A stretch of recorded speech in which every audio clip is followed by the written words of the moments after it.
ቤቲ ካንቺ ጋር ሄጄ ላድናት ፈልጋለሁ። እንዴ ምን አስበህ ነው? ምንም። አለምን አናገርካት እንዴ? ወንድሟን አሳልፋ ለመስጠት ዝግጁ አይደለችም። እሺ ትሁቴ ወይ በእኔ እንዳትደበሪ። እናቴ ክፉ ነገር እንዲያገኛት አልፈልግም፣ ግን ደግሞ ጥሩ ባልሆነ ነገር ላይ አልተባበርም። ምናልባት ወንድሟ ጥሩ ስላልሆነ ይሆናል። እንዴ ሙድና ውሳኔ ደግሞ ምን አገናኘው? አባዬ በተደጋጋሚ ከሷ ጋር ስለሞተችው ሚስቱ ሲያወሩ ትዝታው ተቀስቅሶበታል። አባዬ ምን ሆኖ ነው? አይ በወሬ ምክንያት በተደጋጋሚ አውርተው ነው። በቃ እስኪ የሆነ ነገር እናስባለን። ችግር የለውም እኔ ያለሁ። በቃ እሺ ከዚህ ሙድ እንዲወጡ የሆነ ነገር እናስባለን። ግን ቤቲን ለማዳን ገዚህ ያለበት ድረስ መሄድ አለብን። አንዴ ይዞኛል፣ ድጋሜ ከያዘኝ አይለቀኝ። ችግር የለውም እኔ ያለሁ። እሺ እኔ ነው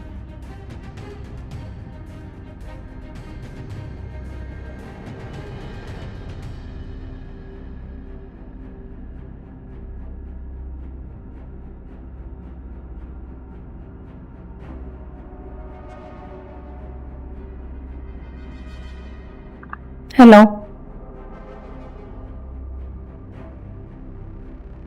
ገዛኸኝ? ስልኬን ከየት አገኘ? እሺ ምን ፈልገህ ደወልክ? ምን ልጄ ምን ሆነ? እናቱ ወንድሟን አሳልፋ ለህግ አልሰጥም በማለቷ በብስጭት ቤቱን ለቆ የወጣው ናቲ እነሱን ለማጥቃት ጥሩ ጊዜና ሰዓት ሲጠብቅላቸው በነበረው ገዛኸኝ እጅ ወድቋል። ቤቲ በገዛኸኝ መታገቷን ቤት ከመጣች እንደቆየች ከትሁት ሰምቶ ያወቀው ናቲ ሊያድኗት ሊያስመልጧት እንደሚገባም ተስማምተው በሄዱበት ነው ገዛኸኝ እነሱንም ጨምሮ አፍኖ የያዛቸው። አለሜ እሱ ላይ ክስ ለመመስረት እንቅስቃሴዎችን ማድረግ እንደጀመረች ካወቀበት ጊዜ አንስቶ በሌሊትም ሆነ በቀን ያለ እረፍት ማድረግ ያለበትን እያብሰለሰለ ለሚውለው ገዛኸኝ ራሱን ከዚህ ችግር ለማውጣት የዓለምን ንብረት ለማስመለስ ቤቲን በጸባይ ጠይቆ ባይሳካለትም በጉልበት አፍኖ እሷ ጋር ያለውን ገንዘብ መልሶ ለመቀበል ሙከራውን ጀምሯል።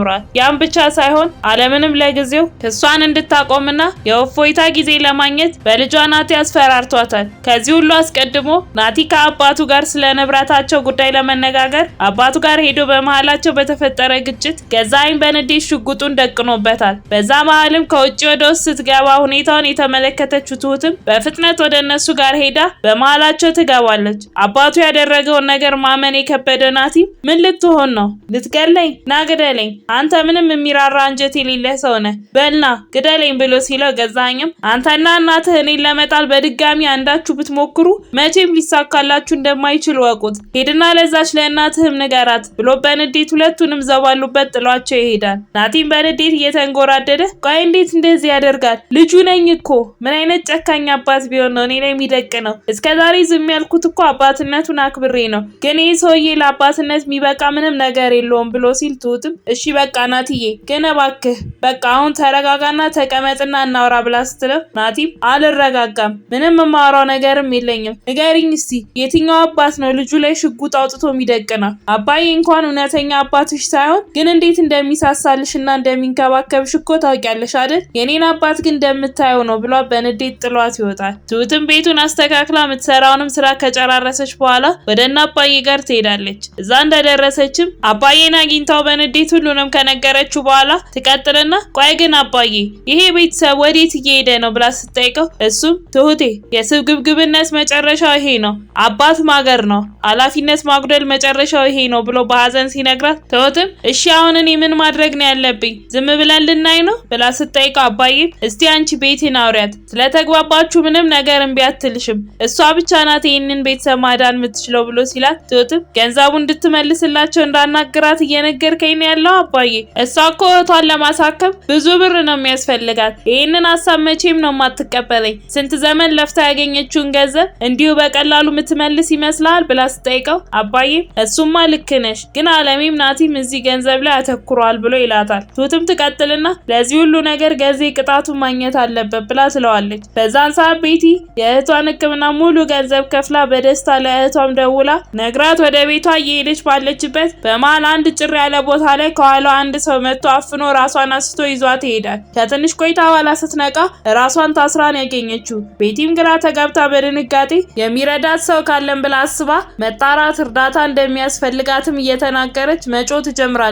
ብዙም ሳይቆይ ገዛኸኝ ይመጣና አጠገቧ ቆሞ እኔን አልጠበቅሽም ነበር አይደል ብሎ ሲሳለቅባት ቤቲ ሰርፕራይዙ ተመችቶኛል፣ እንኳን ደህና መጣህ ልበልህ፣ ጥሩ መንገድ ነው የመረጥከው፣ ለነገሩ ድሮም ፈሪ ነህ፣ ሰው ከማሰር ውጪ ሌላ ምንም አታውቅም ብላ ስትለው ገዛኸኝም እሷን ተስፋ ለማስቆረጥ እየሞከረ እየተሸነፍሽ ነው እኮ አሁን እንደዚህ ስታወሪ መፍጨርጨር አይሆንብሽም? አሁን ልገልሽ እችላለሁ ብሎ ሲላት ቤቲም በጭራሽ እኔን ልትገለኝ አትችልም፣ ምክንያቱም ወርቅ ምጥል ዶሮ ባልሆንም ግን ወርቅ ያዝኩኝ ዶሮ ነኝ፣ እኔን ከገደልክ ወርቁን በጭራሽ ማግኘት አትችልም ብላ ስትፎክርበት ገዛኸኝም ተነዶ ዝም በይ አሁን በእጄ ውስጥ ነሽ፣ ጥሩ ቆይታ ይኖረናል ብዬ አስባለሁ ብሎ ጥሏት ይሄዳል። በነጋታው ጠዋትም ትሁት አባዬ ጋር ሄዳ ማውራት ይጀምራሉ። እሷም ትቀጥልና አባዬ እኔ ነገሮች ምንም እያማሩኝ አይደለም፣ ቤቲ ለራሱ የለችም እኮ ቤት ከመጣች ቆየች፣ ይሄኔ እኮ አይታወቅም እሱ ሰውን ለማሰቃየት ማን ብሎት ብላ ስትል አባዬም እዚህ ነገር ውስጥ ደግሞ እጅሽ ልታስገቢ ነው? ታይ ይበቃል ትሁቴ፣ ሁሌም እኮ ስኬት አይኖርም ብሎ ሲላት ትሁትም ባለፈውም እንደዚሁ ብለኸኝ ነበር፣ ግን አለሜን እንዳመጣኋት ታውቃለህ አይደል? በእርግጥ የታወቀ ነገር የለም፣ እሱ ጋር ላትሆንም ትችላለች ብላ ስትለው አባዬም ግን ራስሽን ለማዳን ሞክሪ እንጂ ችግር ውስጥ አትግቢ አደራ ትሁት፣ ብዙ ችግሮችን እያለፍን ነው፣ ከዚህ በኋላ እፎይ ብለን ነው መኖር ያለብን ብሎ ይላታል። እሷም ወደ ቤት ተመልሳ ስራዎቿን እየሰራች ባለችበት ገዛኸኝ ከቤት ሊወጣ ሲል ታገኘውና ጠርታው ቤቲን ካየቻት እንደቆየች ትነግሯለች። እሱም በንዴት እና እኔ ቤቲን እንድታያት ምን ላርግልሽ፣ አርፈሽ ስራሽን ብቻ ስሪ ብሎ ሲላት ትሁትም በድፍረት ቤቲንም እንዳለሚ የሆነ ቦታ አሽጋሃታል አይደለ? ነገሮች በጣም እየጠበቡህ ነው፣ በዚህ ሁኔታ ነገሮችን ለመፍታት መሞከር ልክ አይደለም ብላ ስትለው ገዛኸኝም በንቀት ትሁት አንቺ እኔን መምከር አትችይም፣ አርፈሽ ተቀመጪ፣ ሰይጣን ውስጥ አትክተቺም ብሎ ጥሏት ሲወጣ ትሁትም ተከትለው ትወጣና የሚሄድበትን ቦታ ማጣራት መከታተል ትጀምራለች። በመሃልም ገዛኸኝ እየተከታተለችው እንዳለች አስተውሎ ፍጥነቱን ጨምሮ ይሰወራል። ትሁትም ወዴት እንደገባ ግራ ገብቷት መሃል መንገድ ላይ ግራ ተጋብታ ቆማ ባለችበት ከኋላዋ መጥቶ ትከሻዋን ሲነካት እሷን በድንጋጤ ትዞራለች። እሱም ይቀጥልና ይመስለኛል እኔን ነው የምትፈልጊው፣ ይሄ እኮ የዛ ሰውዬ ሰፈር አይደለም፣ ቤቲን ከሆነ ደግሞ የምትፈልጊው ነይ መኪና ውስጥ ግቢና ልውሰድሽ፣ ጀግና አይደለሽ? ጀግና እኮ አይፈራም ብሎ ሲላት ትሁትም አይ ጀግና ነኝ እንጂ ሞኝ አይደለሁም እኮ ብላ መኪና ውስጥ እንደማትገባ ስትነግረው ገዛኸኝም ለዛ ነው ከኋላ እየፈለግሽኝ ከፊት ለፊት ያገኘሁሽ ብሎ ጥሏት ይሄዳል። እሷም ተመልሳ በቀጥታ ወደ አባዬ ቤት ትሄድና ናቲን አግኝታ በፍርሃት ስማኝማ የቤቲ ነገር እኮ በጣም አሳስቦኛል፣ ከሱ ውጪ ማንም እሷን ሊያግታት አይችልም ብላ ስትለው ናቲም እሺ ምን ይሻለናል? ምን እናድርግ? ንብረቱን አልመልስም ብለው እንደሆነ እርግጠኛ ነኝ፣ ንብረቱን አሸሻለሁ ብሎ ተበላ። ትሁቴ አንድ ሁለት አዋይልኝ፣ የማዬ ንብረት አብዛኛው ቤቲ ጋር ነው፣ ስለዚህ እንደምንም አግዘሻት ለማስመለጥ ሞክሪ ብሎ ሲላት ትሁትም ናቲ አልችልም ይሄንን ማድረግ፣ አለሜ ሁሉንም ነገር አበላሽተዋለች፣ እሷ ወንድሟን አሳልፋ ሳሰጥ ቤቲ ይሄን ሁሉ ጊዜ ለፋችበትን ብር አሳልፋ የምትሰጥ ይመስላል?